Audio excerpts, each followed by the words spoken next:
ইমাম সাহেব নামাজ পড়াচ্ছেন, ইয়াসিন শুরু করেছেন, 3-4টা আয়াত পাঠ হয়ে গেছে। এরপর ইমাম সাহেব ভুলে গেলেন, আয়াতের অংশ ভুলে গেলেন। আবার তিনি পেছন থেকে পড়তে শুরু করলেন, মনে করছেন যে না মনে পড়ে যাবে, কিন্তু মনে আসছে না।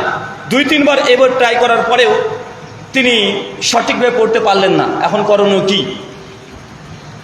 ইমাম শাফি রাহিমাহুল্লাহ তার কিতাবুল উমের মধ্যে তার ফতোয়া ইমাম ইবনে কুদামা আল মুগনির মধ্যে আনছেন।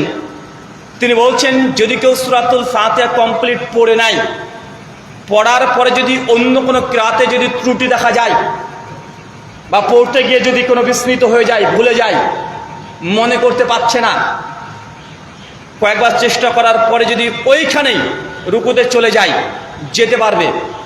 কেননা সালাত হওয়ার জন্য শর্ত এটাই, সূরাতুল ফাতিহাকে কমপ্লিট পড়া, এটা হচ্ছে ওয়াজিব।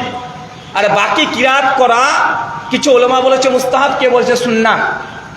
জমহুরদের মত এটা সুন্নাত।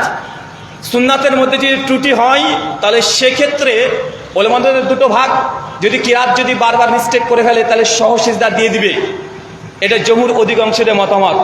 কিন্তু ওই ব্যক্তি 2-3টা পাঠ করেছে, সূরা ইয়াসিনের ধরেন, আর মনে করতে পারছে না, যদি না পারে নতুন সূরার পড়ার প্রয়োজন নেই, ওইখানেই সে রুকুতে চলে যেতে পারে। কেন? ফাতিহা হয়ে গেছে অলরেডি, আর ফাতিহা দিয়ে নামাজ যথেষ্ট হয়ে যায়। লা সালাতা লিমান লাম ইকরা বিফাতিহাতিল কিতাব ওয়া ফাসাইদান, সহিহ মুসলিমের হাদিস। এবং 806 নম্বর হাদিস সুনান আবু দাউদে, যে ব্যক্তি নামাজে সূরাতুল ফাতিহা পড়ল না তার নামাজ হলো না, এবং অতিরিক্ত যদি কিছু পড়তে চায় সে পড়তে পারে। এই হাদিসের আলোকেই ইমাম শাফির ফতোয়া, সূরা ফাতিহা যদি বিশুদ্ধ হয়ে যায় নামাজ কমপ্লিট, অতিরিক্ত কিরাতের ত্রুটি হলে সহ সিজদা দিয়ে দিবে।